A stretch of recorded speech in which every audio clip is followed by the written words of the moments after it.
दोस्तों, वक्फ संशोधन कानून को लेकर सुप्रीम कोर्ट के दरवाजे से एक बहुत बड़ा आदेश, बहुत बड़ा फैसला निकल कर आया। साफ तौर पर यह मोदी सरकार के लिए किसी बड़े झटके से कम नहीं है। वही मोदी सरकार जिनके नेता, मंत्री, सांसद, विधायक सारे के सारे कह रहे थे कि जहां जाना चले जाओ, लेकिन वक्फ संशोधन कानून को लेकर कोई कुछ नहीं कर सकता। आखिरकार सुप्रीम कोर्ट ने बता दिया कि इस देश की न्याय व्यवस्था जिंदा है। इस देश की न्याय व्यवस्था एक देश के नागरिक के लिए, हर एक नागरिक के लिए, जो धर्म के आधार पर, धर्म के चश्मे से नहीं देखती, बल्कि वो ये देखती है कि कहां सही है, कहां गलत है। आखिरकार एक बहुत बड़ा झटका न केवल मोदी सरकार को लगा है वक्फ संशोधन कानून को लेकर, बल्कि उनके वकील को जबरदस्त लताड़ भी लगी है। जी हां, आज मैं आपको दिखाने जा रहा हूं, जो कल तक कह रहे थे कि वक्फ कानून को लेकर अब करोगे क्या मियां, अब वो छुपे छुपे घूम रहे हैं, क्योंकि उनकी हालत खराब हो गई है। बड़ी बड़ी डींगे हाकी जा रही थी। आज का यह फैसला पत्थर की लकीर बन गया है।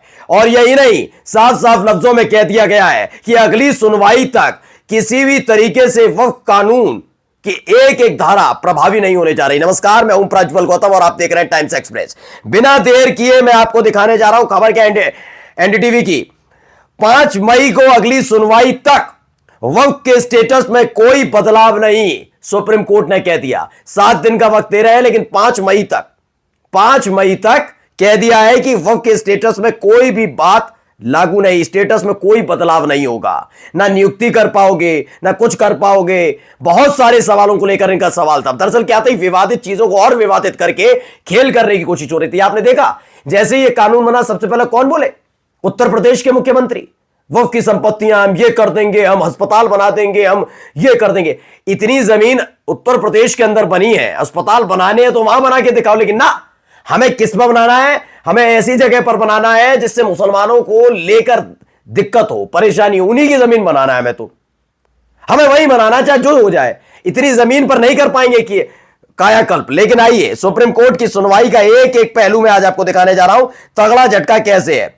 पहले पढ़िए, लाइव लॉ की खबर है। लाइव लॉ ने लिखा, वक्फ संशोधन कानून 2025 जिसे चैलेंज दिया गया था, उसको लेकर केंद्र सरकार को सुप्रीम कोर्ट ने कुछ बातें कही हैं, स्पष्ट कर दी हैं। सवाल नंबर 1, नॉन मुस्लिम यानी गैर मुसलमान किसी भी कीमत पर सेंट्रल वक्फ काउंसिल और स्टेट वक्फ बोर्ड में शामिल नहीं किए जाएंगे, नियुक्त नहीं किए जाएंगे। यह साफ साफ कह दिया। 7 दिन का वक्त दिया और कह दिया तब तक कोई नई नियुक्ति हो ना जाए। कह रहे थे ना, नियुक्त होगा, ये कर देंगे, वो हो जाएगा। अब देखो, लेकिन अब सुप्रीम कोर्ट ने जैसे कहा, केंद्र सरकार कहने लगी नहीं हुजूर, हम नहीं करने जा रहे, हम नहीं चाहते काउंसिल में हो कोई, हम नहीं चाहते वक्फ बोर्ड में कोई गैर मुस्लिम हो, हम नहीं चाहते। अगर नहीं चाहते तो आपकी तरफ से हाजिर हुए वकील साहब, सॉलिसिटर जनरल तुषार मेहता ये टिप्पणी क्यों कर रहे थे? टिप्पणी दिखाऊंगा, उस पर लताड़ पड़ी है। अभी दिखाता हूं, पहले आप देख लीजिए। साफ साफ लफ्जों में यह कह दिया गया है कि कोई भी नई नियुक्ति नहीं होगी, कोई नई नियुक्ति नहीं होगी। खासकर क्या, नॉन मुस्लिम तो गलती से भी नहीं, ना वक्फ काउंसिल में और ना वक्फ बोर्ड में। यह बहुत बड़ा तगड़ा झटका है। 2 क्लॉज से, वैसे तो ये वक्फ बोर्ड का जो एक्ट है लंबे समय से, लेकिन 1995 से अगर इसे उठा कर देखें तो 2013 में आखिरी बार यह संशोधित हुआ था। लेकिन इस बार संशोधन क्यों लाया गया वो आपको बता दूं। पहले ही बताया, राम मंदिर का मसला, मोदी जी बन रहे थे हिंदुओं के ब्रांड एम्बेसडर। हिंदुओं ने कहा मैं सब समझ में आ रहा है, तुम धर्म की राजनीति करते हो। 400 पार का सपना देखा था, 303 तो छोड़िए, 240 पर समेट दिया। फिर वक्फ संशोधन बिल लाया गया कि मुसलमानों को लेकर कुछ करो, ये कट्टर हिंदू जागेंगे। इसके लिए कुछ नहीं किया, कुछ भी नहीं। पूरा आप ओवरऑल उठाकर पढ़ लीजिएगा वक्फ संशोधन कानून, कुछ भी पढ़ लीजिएगा। और मुसलमानों की बहुत बड़ी चिंताएं नहीं थी, चिंताएं वही थी जो अपनी मंशा के लिए, सियासी मंशा के लिए लाए थे। 2 क्लॉज थे। एक तो पुराना वाला कि इतनी पुरानी जो सारी चीजें चल रही हैं, जितनी भी है, मस्जिद है भाई, पुरानी मस्जिद है, तो उनके कागज दिखाओ। उन्हें कागज देखने का शौक है, तो उसको लेकर क्या हुआ वो भी बताऊंगा। साथ में बोर्ड में बिठा दो अपना कोई आदमी, गैर मुस्लिम बिठा दो। फिर गैर मुस्लिम क्या करेगा सबको पता है, ठीक है। वही करने की कोशिश की जा रही थी, लेकिन साफ लताड़ लगाई किसी कीमत पर। जब तक 7 दिन का वक्त दे रहे हैं, जवाब दे केंद्र सरकार, और तब तक कोई भी नई नियुक्ति ना हो जाए। पहले एएनआई की इस खबर को गौर से पढ़िएगा। एएनआई हिंदी न्यूज है। सुप्रीम कोर्ट ने सॉलिसिटर जनरल के इस बयान को रिकॉर्ड में लिया है कि केंद्र 7 दिनों के भीतर जवाब देगा।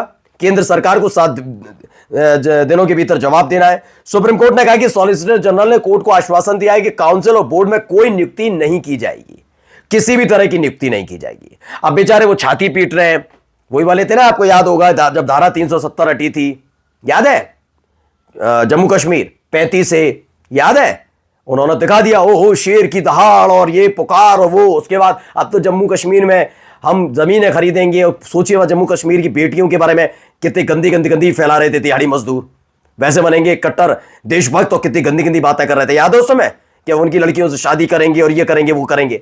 अब ऐसे इसमें हो रहा था।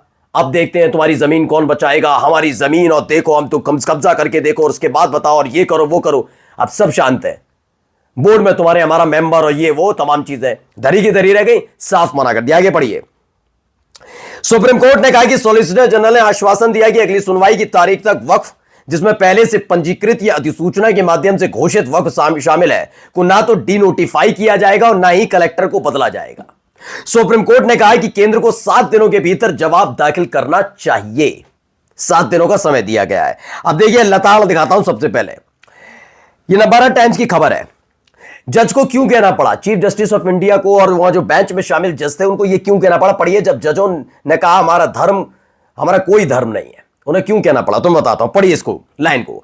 सुप्रीम कोर्ट ने कपिल सिब्बल की दलील को लेकर तुषार मेहता से सवाल पूछा था, क्या कि इस कानून के मुताबिक 8 सदस्य मुसलमान हैं, 2 जज मुसलमान नहीं हो सकते, फिर बाकी गैर मुस्लिम है। तब मेहता ने कहा, सोचिए ये इतना बौखला गए तुषार मेहता साहब, कोर्ट की हियरिंग के दौरान क्या बोल रहा है क्या नहीं समझ नहीं पाए, और इन्होंने क्या टिप्पणी कर दी सुनिए। तब तुषार मेहता ने कहा, तो ऐसे में यह पीठ भी मामले की सुनवाई नहीं कर सकती। इस पर कोर्ट ने आपत्ति जताते हुए कहा, क्योंकि इन्होंने इसलिए कहा कि चीफ जस्टिस ऑफ इंडिया हमारे हिंदू हैं, उन्होंने कहा भाई वक्फ संशोधन कानून का चल रहा है, तो इसमें ये बराबरी करने की कोशिश करते हैं। ये मेरा कहा कुतर्की है, इन पर ना तर्क है ना वितर्क है ना कुछ, ये कुतर्की है, तो कुतर्क पे उतर आए, तो उस पर लताड़ लगी। इस पर कोर्ट ने आपत्ति जताते हुए कहा, क्या जब हम यहां बैठते हैं हम अपना धर्म खो देते हैं, हमारे लिए दोनों पक्ष एक जैसे हैं, आप इसकी तुलना न्यायाधीशों से कैसे कर सकते हैं। फिर हिंदू बंदोबस्ती के सलाहकार बोर्ड में गैर मुसलमानों को भी क्यों नहीं रखा जाता। क्या आप न्यायालय के समक्ष यह बयान देने के लिए तैयार हैं कि अधिकतम 2 गैर मुस्लिम होंगे। बाद में लताड़ पढ़ने के बाद कहने नहीं नहीं नहीं साहब, हम तो चाहते हैं कि इसमें मुसलमान ही रहे, हम गैर मुस्लिम नहीं चाहते। सारी एकड़ी निकल गई, सब बातें खत्म हो गई। अब आइए, जजों ने कहा वक्फ बाय यूजर क्यों हटाया गया। कपिल सिब्बल ने कहा यह इतना आसान नहीं है। टिप्पणी सुनिएगा, वक्फ सैकड़ों साल पहले बनाया गया है, अब यह 300 साल पुरानी संपत्ति की वक्फ डीड मांगेंगे, यहां समस्या है। इस पर सुप्रीम कोर्ट की टिप्पणी यह कि वक्फ बाय यूजर क्यों हटाया गया। कई पुरानी मस्जिदें हैं, 14वीं 16वीं शताब्दी की मस्जिदें हैं, जिनके पास रजिस्ट्रेशन सेल डीड नहीं होगी। ऐसी संपत्तियों को कैसे रजिस्टर्ड किया जाएगा बताओ। कोई जानकारी नहीं, कुछ नहीं। अब शांत बैठेंगे, अब कह रहे 7 दिन का वक्त दीजिए, 7 दिन का वक्त दिया कि 7 दिन में देखिए, लेकिन 5 मई तक जो सारी की सारी चीजें हैं ना इससे जुड़ी हुई, ये प्रभावी नहीं होंगी। कह दिया कि वक्फ के स्टेटस में किसी भी तरह का कोई बदलाव नहीं होगा।